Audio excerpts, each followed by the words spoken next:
For more on this, we turn to Jeremy Menchik. He's an associate professor of international relations and political science at Boston University. Professor, what do you make of these early results? Do they seem credible to you? The results do seem credible. Indonesia has a very high capacity and professional and reliable exit polling system. We've had now, 3 direct presidential elections, as well as, lower level elections at the county and the state level. And in each instance, Indonesia's survey research institutes have proven to be very, very reliable. So even while Indonesia technically has a 2-stage direct presidential election, this is probably the first and final stage because Prabowo Subianto won estimated 58% of the vote, which is a remarkable victory. Well, that was my next question. How significant is it that he didn't just win, apparently, but he managed to avoid a runoff?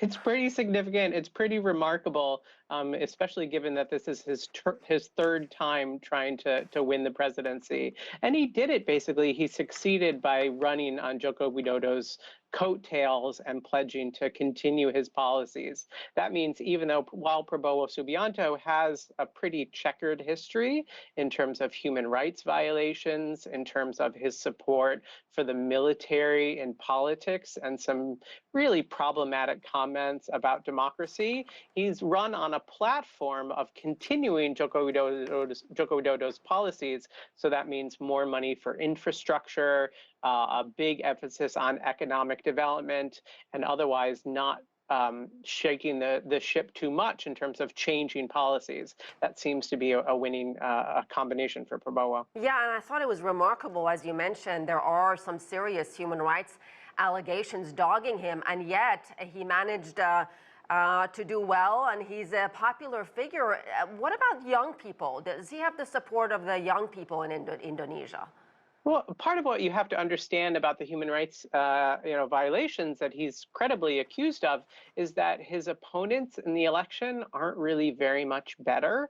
So Anies Baswedan, who basically came in second in the election, he has a kind of a checkered past too. When he was running for governor of Jakarta, he really demonized his opponent and drew on rhetoric of, Chinese, undue Chinese influence in the country, and, there being references to Christian Muslim tensions.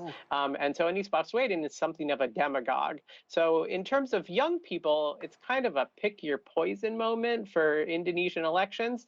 And so my sense is because Joko Widodo is so popular, young people followed, his influence and chose Prabowo, as well as Prabowo's vice president, who's Joko Widodo's son. And what about Widodo's legacy? What will it be after 2 terms?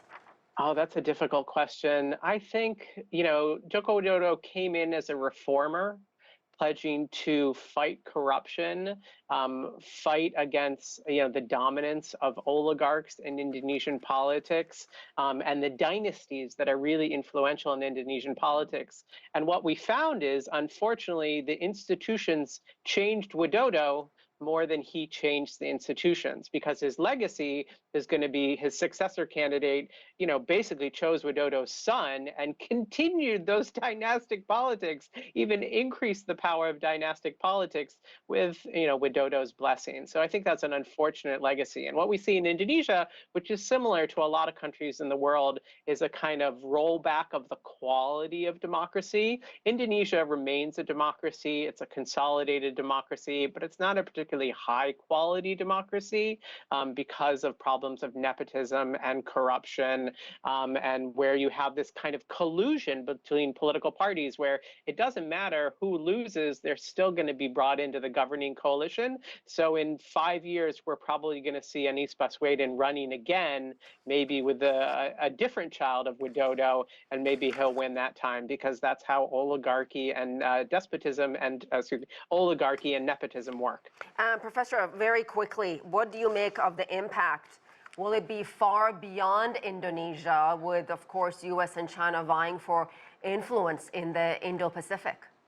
Indonesia has a very strong and long history of non-alignment in the competition between great powers. That was certainly the case during the Cold War, when both the Soviet Union and the United States competed for influence in Indonesia. I think you're going to see more of that, where Subianto is going to try to play China and the US off of each other in order to extract the benefits of both. So that means extracting revenue from China, particularly for investment. Indonesia needs money for investment in infrastructure, while wanting some of the security umbrella that comes with alliance with the United States. That's been a policy that's worked pretty well for Indonesia on the international stage, and that will likely continue. All right, we'll leave it there. Jeremy Menchik, thank you so much.